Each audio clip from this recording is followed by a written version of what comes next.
Hello, hello tout le monde, j'espère que vous allez bien et bienvenue dans cette petite vidéo du lundi. On parlait de Bitcoin, d'Ethereum, de Sol et de XRP. XRP, ça fait un certain temps qu'on n'en a pas parlé, donc on va voir comment il y a quelque chose éventuellement qui pourrait se mettre en place, mais sur une échelle de temps assez longue. Alors, Bitcoin, pour moi, la semaine a été, on va dire, plus ou moins compliquée dans le sens où, je vous ai dit dans la vidéo de la semaine passée, j'ai pris une position ici.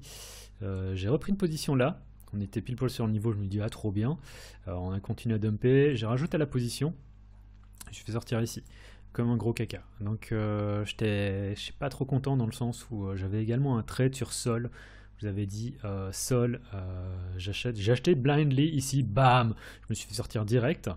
Donc c'était 4% qui était assez méchamment perdu. Et on va dire que j'ai un peu récupéré sur un trade que j'ai pris sur Ethereum USD. Je crois que j'ai effacé, mais en fait j'avais pris le trade. Je l'avais pris le trade en 1 heure. J'avais pris le trade ici en fait à la cassure. Et j'ai pris des profits en fait assez tôt. Avant les 1500, ouais, j'ai pris des profits ici. Donc c'est un peu mitigé les pertes, mais en fait je suis quand même en perte de genre 2-3% sur la semaine. Donc c'est pas génial sur l'ensemble du portefeuille, quoi. Déjà que l'ensemble du marché est down, mon portefeuille se casse un peu la figure, donc j'aime pas trop non plus, et je me dis qu'il faudrait que je prenne éventuellement une pause pour... Et vu la gueule du marché, en fait, ça fait sens. Parce que je suis le premier, en fait, à vous dire, honnêtement, restez en dehors du marché, et revenez quand on sera au-dessus du nuage en hebdo. Et on est loin, on n'est même pas sur la limite inférieure du nuage. Donc il faudrait simplement que j'applique ce que je dis et que je reste en dehors du marché jusqu'à ce qu'on ait des jours plus verts et tout simplement en attendant rien faire sur les marchés. Ce qui en soit peut-être ce qui en soit est probablement la décision la plus sage. C'est clair, on n'a pas de gain, mais on n'a pas de perte. Et du coup, par rapport à ça, si je fais des vidéos, si je fais ça, je vous le dirai en vidéo, et peut-être aussi que ça s'en ressentira dans mes analyses. Mais pour le moment, je suis encore sur le marché, mais je vous préviens, si à un moment, en fait, je dis ok, j'arrête. En tout cas, cette semaine, allez, je prends un défi, je fais un défi avec vous, c'est cette semaine, je prends pas de trade. Voilà, aussi simple que ça, cette semaine, je prends pas de trade, et je vous en parle, je vous reparle la semaine prochaine de savoir comment est-ce que ça s'est passé, et si ça fait sens selon moi. Donc... voilà, on va parler d'abord de BTC. Alors, ça se passe pas bien, hein, c'est pas génial. On est sur support. Ok, alors je vais effacer Ichimoku parce que c'est pas intéressant. On est éventuellement sur support, il va falloir attendre de voir comment est-ce qu'on clôture la journée. Si on vient clôturer au-dessus des 19K, on pourrait dire éventuellement que c'était un stop run et que éventuellement déviation et voir comment ça se passe en 4 heures. Pour le moment, on est loin de là. Pour le moment, je berce son contrôle. On va peut-être venir former une espèce de petite consolidation ici qui pourrait nous emmener plus bas. Et donc, tous les gens qui sont short, à mon avis, ils ont leur stop ici. Donc, à partir du moment où en fait, on remonte ici au-dessus, à mon avis, on est bon. Enfin, on est bon pour aller chercher milieu du range, peut-être partie supérieure du range. Donc, c'est encore et toujours la même chose avec moi, c'est prendre le trading de niveau à niveau. Ça marche parfois, et parfois, comme la semaine passée, ça marche pas. Donc, c'est le jeu. Et... ouais, donc pour le moment, Bear toujours en contrôle, sous le niveau, donc se dire qu'on peut aller chercher plus bas. Première target, c'est tout simplement ce low ici. Si on tient ce low, ce serait assez bull et je pense qu'on aura potentiellement un mouvement plus ou moins haussier.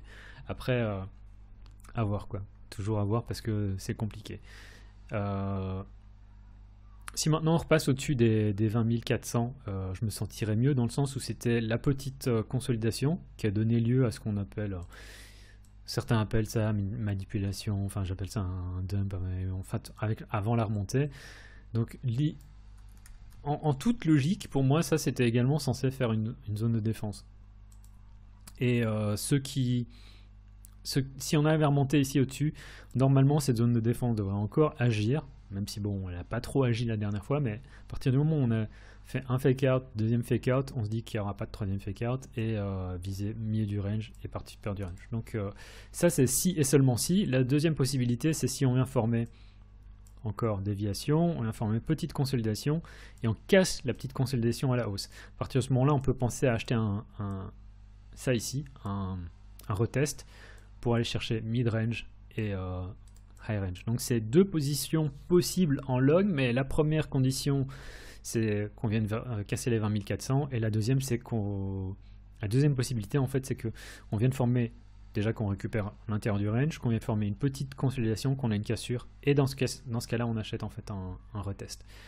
En attendant, tant qu'on n'a pas ça, je touche pas à BTC et je cherche pas à shorter ça non plus parce que je veux dire on est à 18 000, tu veux aller shorter, peut-être qu'on va aller à chercher 15 000, 12 000, je sais pas. Mais je suis pas chaud, enfin dans le sens où on a déjà dumpé 70%, je suis pas chaud pour dumper, enfin pour encore shorter ça. Sauf si on a un truc très très clair. Mais là je suis pas chaud du tout. Donc à voir. Aussi je sens que le moment où je vais commencer à me dire ah je shorterais bien, en fait ça va être le moment est-ce qu'on va avoir un green dildo qui va me rect et je vais pas trop apprécier. Donc BTC, je reste sur le côté, je touche pas, tout ça c'est la même chose. Ethereum, BTC, alors la semaine passée je suis entre guillemets content parce que j'avais averti ici en disant ouais peut-être que je suis l'idiot qui vous dit de faire attention.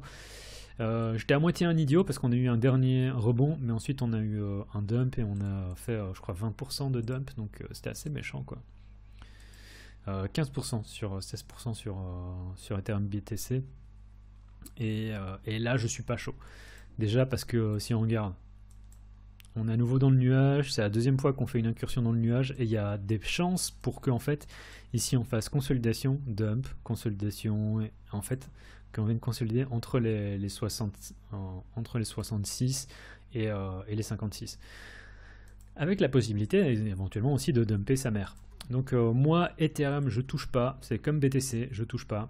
Et je suis pas chaud. Le flippening, honnêtement, le flippening c'est mort. L'idée que... Alors je me souviens qu'il y avait trois arguments en faveur du flippening. Le premier c'était quand Ethereum sera proof of stake, en fait il deviendra vert. Oui c'est bien, maintenant c'est une chaîne qui est verte. Donc il y aura soi-disant plus d'appeal pour les investisseurs. En ce moment les investisseurs à mon avis ils regardent pas trop Ethereum, mais peut-être que je me trompe. Et il y avait encore deux autres arguments, c'est c'est un asset déflationniste. Alors il était déjà déflationniste depuis c'était EIP 1559. Et depuis en fait le merge, il y a eu 3000 Ethereum qui ont été créés. Donc déflationniste pas trop, c'est que momentané. Bien sûr lors du prochain bull run, à mon avis ça va être une espèce de narrative de fou, dans le sens où oui, à mon avis, lors du prochain bull run, il va y avoir un nombre d'Ethereum le nombre d'Ethereum en circulation va baisser, ça va être vraiment déflationniste. Pour le moment, c'est pas le cas. Et la troisième chose, c'était que on génère les validateurs génèrent un yield de plus ou moins 5%. Alors, il faut savoir que la SEC, même si, je le dis comme ça, la SEC, elle considère que générer du yield à partir de validateurs, c'est considéré, c'est le propre en fait même d'une security, c'est que du coup elle se dit ça tombe sous notre juridiction, donc c'est moyennement bullish. Et on va voir comment est-ce que Gary Gensler en fait va évoluer avec cette news. Après, je conçois que c'est beaucoup de FUD et je conçois que ce sont, on va dire, deux arguments en défaveur d'Ethereum, mais sur le long terme, je pense que ça resterait positif. Néanmoins, dans l'immédiat, je touche pas à ce truc. La semaine passée, j'avais dit qu'on pouvait éventuellement aller chercher ce lot ici. Donc, attendez, je vais effacer ça. Ce lot ici en dessous à 1550, on est en dessous. Moi, je touche pas à ça, sauf si maintenant on commence à récupérer éventuellement. Voilà, qu'on récupère ici et ensuite qu'on vienne casser ça pour acheter éventuellement retest. Et même à partir de ce moment-là, tout ce que je veux viser, c'est ça ici. Donc je suis moyennement chaud. Peut-être qu'on va avoir une espèce de bounce, mais en attendant, je considère que les bears sont en contrôle et je touche pas ça. Pour shorter ça, éventuellement, si on revient vers les 1400, il y a de quoi prendre un short. Et le stop, c'est tout simplement au-dessus de 1500, quoi. Pour aller viser, je pense, dans cette zone ici, tout simplement. Donc pas chaud. Mais Ethereum est beaucoup plus shortable à mon avis que BTC, dans le sens où Ethereum BTC, voilà, on a eu un joli mouvement haussier, on a eu un cycle haussier, et imaginons que ici en fait ce soit quoi le triple bottom qui donne lieu à un Ethereum qui en fait vient dumper. pour moi, Ethereum est beaucoup plus shortable. Je dis pas que ça va le faire, hein. Pour le moment, on est encore ici. Jusqu'à preuve du contraire, on a différents supports. Donc je dis pas que ça va le faire, mais je dis simplement que pour moi, ça fait sens en fait de se dire que Ethereum est shortable. D'autant plus qu'on a une cassure de structure de marché en hebdo, qu'on est à nouveau au sein du nuage. Donc voilà, pas chaud. En daily aussi, c'est assez dégueulasse. Donc si on a un petit bounce et que ça correspond à Ethereum 1400, je pense qu'il y a de quoi shorter ça en se disant ouais, on peut aller chercher à nouveau on peut rechercher à nouveau ce swing low en fait sur ETH, voire à nouveau chercher les 1250. Donc voilà, ça c'est libre à vous de voir ce que vous voulez faire ou pas. Sol, alors je trouve ça intéressant Sol, dans le sens où on est peut-être ici sur une engulfing contre Sol BTC. Et si ça se passe, ce que je voudrais voir en fait surtout, c'est que Sol récupère ça ici, pour me dire que voilà, Sol pourrait peut-être surperformer en attendant. Je suis pas chaud du tout, j'achète pas ça non plus ici, dans le sens où on a testé plusieurs fois. Donc vraiment cette semaine, ça tombe bien que j'ai dit au début de la vidéo, je vais pas prendre de trade, parce que là je suis vraiment sideline, hein, je suis pas chaud du tout pour prendre un trade quel qu'il soit.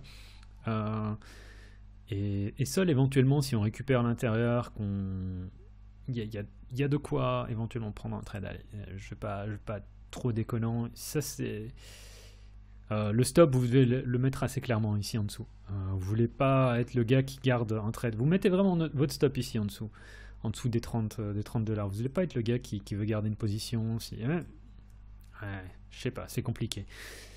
Je touche pas à ça. Je préfère pas toucher à ça parce que c'est gameplay et à partir de ce moment-là, c'est la porte ouverte à tous les démons. Donc je préfère pas toucher à ça. D'autant plus que je me suis fait sortir la semaine passée. Donc Sol, on va dire qu'il y a un truc plus ou moins intéressant. Ici vous êtes chaud, que vous n'avez pas pris de trade, que ça vous démange de trader. Peut-être qu'il y a ça, mais en attendant je touche pas. C'est un truc intéressant aussi, c'est XRP. C'est contre BTC, c'est un asset qui surperforme dernièrement. Je pense qu'on va à nouveau avoir une petite retrace avec une consolidation, où on pourrait éventuellement essayer d'acheter un truc avec un stop ici en dessous, pour aller chercher ce sommet ici, et en se disant que peut-être en fait on peut continuer. C'est ce que je dessine 2 fois ici du coup. Et sur XRP USD, du coup, on pourrait peut-être avoir un truc qui se met en place aussi, mais pour le moment, c'est moyennement bon, c'est pas super. Donc, si on vient chercher à nouveau une target, ce serait éventuellement les 38 cents au max, quoi. Dans un premier temps, retrace, voir si on a un truc qui vient se former. À partir de ce moment-là, on verra. Bref, c'était tout pour moi. C'était Graph. Et on se retrouve peut-être la semaine prochaine, on verra. Mais je vous tiendrai au courant. Allez, gros bisous tout ça. Tchuss.